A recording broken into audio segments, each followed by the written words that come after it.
레드썬에서 나온 ES100이라는 블루투스 리시버에 대해서 말씀을 좀 드릴까 싶습니다.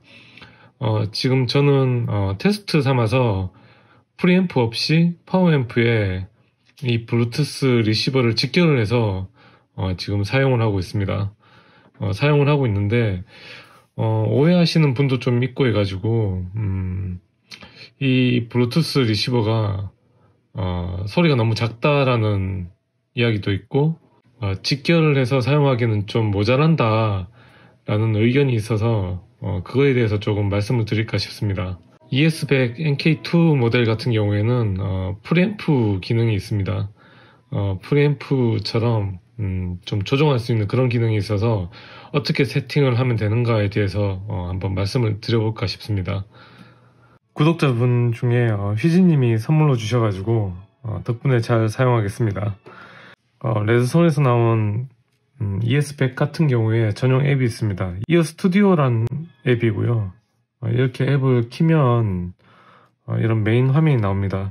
여기서 재밌는 게 이 아날로그 볼륨 설정에 가면 아웃풋 레벨 에스티메이션이라고 해서 3.5mm 이어폰 단자를 사용해서 이어폰을 들을 때 어떤 볼륨 값을 설정할 수 있는 모드가 있고 이 프리앰프 모드가 있습니다. 이제 프리앰프 모드로 두고 나가게 되면 이렇게 아날로그 볼륨 값을 조정할 수가 있습니다. 여기서 중요한 게 이 VRMS라는 값이 있습니다. 보통 VRMS 같은 경우 기본 세팅되어 있었을 때 0.04 VRMS로 세팅이 되어 있었는 것 같습니다. 이 상태에서 볼륨을 최고로 올려도 사실 소리가 크게 들리진 않습니다. 이건 다른 리시버인데 이게 ES100이라고 일단 가정을 하고요. 여기에 3.5mm 이어폰 단자를 연결을 해서 이 RCA 단자로 이제 파워앰프에 물리게 되어 있습니다. 여기서 출력되는 ES100에서 이 RCA 단자 쪽으로 출력되는 전압이죠. VRMS 전압이 지금 이 상태면 0.04V라는 이야기입니다. 보통 소스기에 VRMS 전압 같은 경우에는 일반적으로 0.5V에서 2V의 VRMS 전압을 가집니다. 근데 현재는 중간에 뒀을 때 0.04죠. 이거 블루투스 볼륨을 최고로 올렸음에도 불구하고 소리가 그렇게 크게 들리시지는 않을 것 같습니다. 영상에서도. 그런데 이 값을 조금 더 높여 보겠습니다. 한번 0.1로 한번 올려 보겠습니다. 아까보다는 조금 커진 것 같은데 0.5까지 한번 설정을 높여 보겠습니다.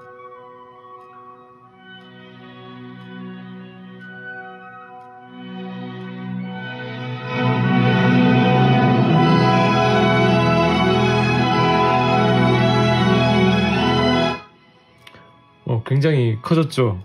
VRMS 전압을 제가 일반적인 소스기죠. CD나 아니면 튜너나 뭐 테이프 데크 같은 경우에 보통 0.5부터 이제 2V의 출력 전압을 가집니다. 그래서 그 소스기만큼 전압을 올렸을 때 소리가 아주 커지는 것을 볼 수가 있습니다. ES100의 소리가 작다라고 생각하신 분이 있다면 제 생각에는 세팅을 잘못했기 때문에 소리가 작은 게 아닌가 싶습니다. 그래서 방에서 들을 때는 제 생각에는 한 0.5 VRMS에 맞춰두고 소스의 볼륨을 조절해서 들으시면 적당하지 않을까 싶습니다. 그리고 개인이 아주 큰 앰프 같은 경우에는 사실 소리를 조절하기가 굉장히 힘이 듭니다. 예를 들어서 쿼드 405 오리지널 같은 경우에 게인이 굉장히 높기 때문에 약간만 볼륨을 조정을 해도 소리가 굉장히 커집니다. 그럴 때 ES100의 VRMS 전압을 이렇게 조정을 하고 볼륨 값을 조정을 하면 아주 디테일하게 음량을 조절할 수가 있습니다. 이건 정말 꽤 괜찮은 기능이라고 생각을 하고요. 그래서 ES100에 이렇게 프리앰프 모드를 둔 것 같습니다. 이거 뭐 잡다한 기능들이 많은데 이 고음질로 즐기기 위해서는 LDAC이라는 그 코덱을 써야 되는데 지금 제가 사용하고 있는 폰은 구형 폰입니다. 구형 안드로이드 폰이라서 지금 16비트 44kHz의 aptX 조금 좋지 못한 코덱으로 밖에는 지금 사용을 하고 있지 못합니다. 최신 폰을 사용하고 계신 분이라면 LDAC이라는 코덱을 사용해서 24비트의 고음질의 음원을 들을 수가 아마 있지 않을까 싶습니다. 파워앰프에 직결을 해서 만약 사용하시는 분이 계시다면 여기에 프리앰프 모드를 꼭 활용을 하셨으면 좋겠습니다. 그래서 적당하게 내가 가진 파워앰프의 어떤 개인 값에 맞게 이 VRMS 값을 조정을 하셔가지고 소스기에 볼륨을 쓰시면 최적의 음량 값으로 내가 세팅을 해서 아마 사용하실 수가 있을 것 같습니다. 제가 사용을 해보니까 굉장히 편하더라고요.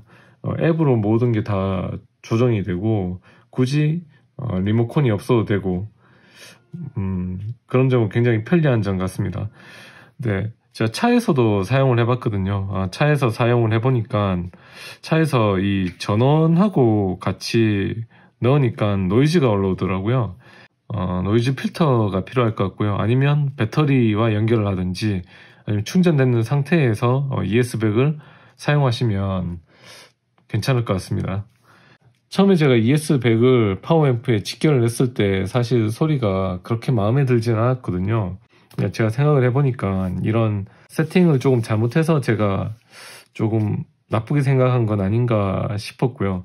세팅감도 변화시키면서 다시 한번 들어보니까 굉장히 잘 만든 제품이더라고요. 특히나 저는 이 파워앰프하고 직결을 해서 사용할 수 있는 이 프리앰프 모드가 굉장히 유용할 것 같습니다. 그리고 프리앰프를 거치지 않고 파워앰프로 들어가기 때문에 프리앰프 볼륨 쪽에서 이제 손실을 최소화할 수 있는 그런 것도 장점이 아닐까 생각이 됩니다. 사실 프리앰프는 저는 음색을 변화시키는데 굉장히 도움이 되는 기기라고 생각을 하거든요. 그래서 프리앰프 같은 경우에 프리앰프 사실 무용론도 있고 논쟁이 굉장히 많죠. 제 개인적으로는 그냥 편한 대로 맞췄으면 된다라는 게 제 생각입니다. 파워앰프와 직결을 해서 쓰는 것도 괜찮고 프리앰프하고 연결을 해서 쓰는 것도 괜찮다. 그 프리앰프를 쓰면 좋은 경우는 제 생각에는 내가 좋아하는 음색을 찾기 위해서 그 음색을 내주는 프리앰프와 연결을 했을 때 좋지 않나라는 그런 생각이 듭니다. 그리고 여러 소스기를 연결해서 들을 수가 있고 그리고 볼륨도 조절할 수가 있고 그래서 프리앰프가 필요한 거지. 사실 이것도 뭐 어떻게 보면 원론적인 그런 이야기인 것 같은데 소리만 마음에 든다면 뭐 원리가 뭐 어떻든 뭐 세팅이 어떻든 뭐 문제될 거는 없을 것 같습니다. 어떤 매칭을 하는데 정답이 있는 것도 아니고 사실 내가 좋으면 그만이거든요. 그리고 최신 기술도 한번 써보면 좋다는 게 제 생각입니다. 그래서 여러 조합을 해보면서 나한테 가장 맞는 소리를 찾아가는 게 이런 오디오를 하는 재미가 아닐까 싶습니다. 혹여라도 이 ES100의 출력이 약하다라고 생각이 되시는 분이 있다면 프리앰프 모드를 설정을 하시고 이 VRMS 값을 변화를 시키셔가지고 소스기의 음량을 조절을 하시면서 들으시면 아마 출력이 약하다는 그런 말씀은 안 하실 것 같습니다. 참 잘 만든 기기 같고요. 한 가지 좀 아쉬운 점이 있다면 이런 RCA 케이블을 바로 연결할 수 있는 어떤 독이 있었으면 좋겠습니다. 충전하고 그리고 아날로그 출력이 가능한 독이 있었다면 좀 편하지 않을까라고 생각을 해봅니다. 혹시라도 다음 버전이 나오면 그런 기능을 옵션으로 한번 넣어주는 건 어떨까 라고 저는 한번 제안을 해봅니다. 그럼 오늘은 여기까지 하겠습니다. 즐거운 음악생활 되시길 바라겠습니다. 감사합니다.